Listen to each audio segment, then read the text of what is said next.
Les voitures hydrogène, qu'est-ce que ça donne niveau vente? Eh ben, c'est pas brillant, hein, visiblement.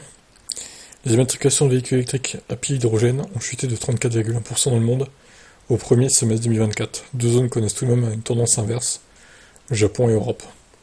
5621 véhicules hydrogène ont été matriculés dans le monde au premier semestre 2024 contre 8524 sur la même période de l'année dernière. Ces chiffres reposent en apparence sur très peu de modèles. Chez Hyundai, le Nexo et l'autobus Select City affichent globalement une baisse de 42,6%, en passant d'une année sur l'autre 3198 à 1836 immatriculations.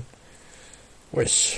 Les Toyota Mirai et Crown, moins 44,9%, pour un volume de seulement 1284 véhicules en 2024, contre 2330 l'année dernière. Est apparu cette année en Chine un nouveau modèle, équipé d'une pile à combustible fournie par Toyota et décliné en monospace. Le Haima 7X-H a fait son entrée avec 23 unités vendues. Waouh! Le tableau est complété par 2478 véhicules utilitaires chinois. Ils étaient près de 3000 en 2023, une baisse de 17,3% les concernant. Ces fléchissements ne bouleversent cependant pas l'ordre établi et le groupe coréen reste sur la première marche du podium. Toutefois, sa part décroît, 37,5 à 32,7.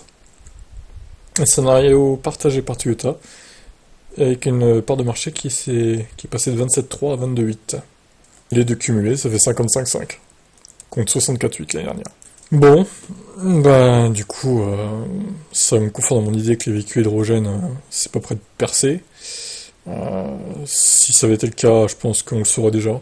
Le truc, c'est qu'en plus, que l'hydrogène soit cher, hein, en termes de coût au 100 km par rapport à une voiture à batterie qui certes est chère si on se recharge sur les bornes publiques et sur l'autoroute, etc. Mais au final, quand tu recharges chez toi, bah y a aucun problème en fait. C'est vraiment pas cher du tout. Et en plus, avec les VE récents, l'autonomie se rapproche grandement des véhicules hydrogène. On est quasiment pareil, hein, donc au final, quel intérêt? Bon, je finis pas l'article, flemme, hein, c'est un peu long. De toute façon, les chiffres sont ridicules, hein. Même si ça progresse en Europe et au Japon, c'est vraiment des chiffres risibles, quoi.